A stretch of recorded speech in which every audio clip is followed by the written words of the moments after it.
Often, when we hear the name of a terrorist organization, we assume that if its leader is killed, its territory is destroyed, and its funding is cut off, the group itself will eventually disappear. But when it comes to ISIS, this logic simply does not work. This video tries to answer a crucial question. Why is it so difficult to completely eliminate ISIS, even when the world's most powerful military forces are involved? They send destruction to all millions of people.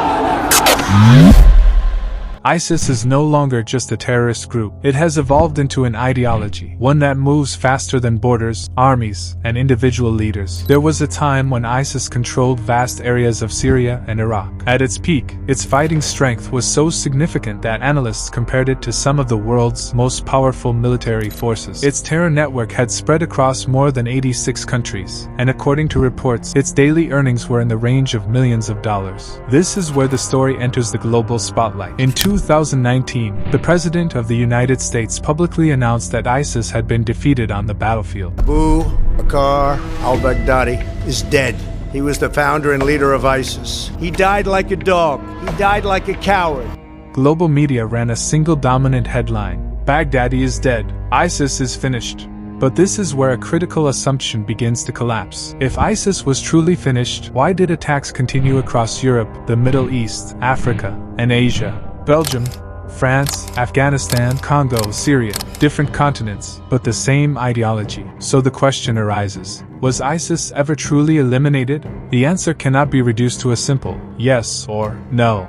The operation that eliminated Baghdadi, known in military history as Operation Kayla Mueller, was tactically successful. It lasted several hours, and DNA verification was conducted to confirm his identity beyond any doubt. However, a strategic gap remained. At this point, it becomes essential to understand one key detail. ISIS was not structured like a traditional organization. Over time, it evolved from a leader-centric group into an ideology-centric movement. After Baghdadi's death, new leaders emerged one after another, and almost every time, the same pattern repeated. A leader was identified, intelligence agencies tracked him, an operation was launched, and the leader was eliminated. ISIS observed this pattern carefully, and this is where its most dangerous adaptation began. The group introduced the concept of faceless leadership. Today, ISIS's current leader remains almost completely invisible in the public domain. No confirmed photographs, no clear identity. In simple terms, this makes targeted elimination extremely difficult. This is why many security experts argue that killing Baghdadi was a tactical victory, but strategically, ISIS has not yet been destroyed at its roots. To understand why, we need to step back and examine how this system actually works. ISIS is based on an ultra-conservative Salafi ideology, and was established in 2004 by Abu Musab al-Zarqawi. Initially, it was known as Al-Qaeda in Iraq. After 2010, leadership shifted to Abu Bakr al-Baghdadi, who captured large territories in Syria and Iraq and declared himself caliph. This marked the beginning of ISIS's most dangerous phase. Its first major strategy was mass recruitment, sometimes through force, sometimes through ideological radicalization.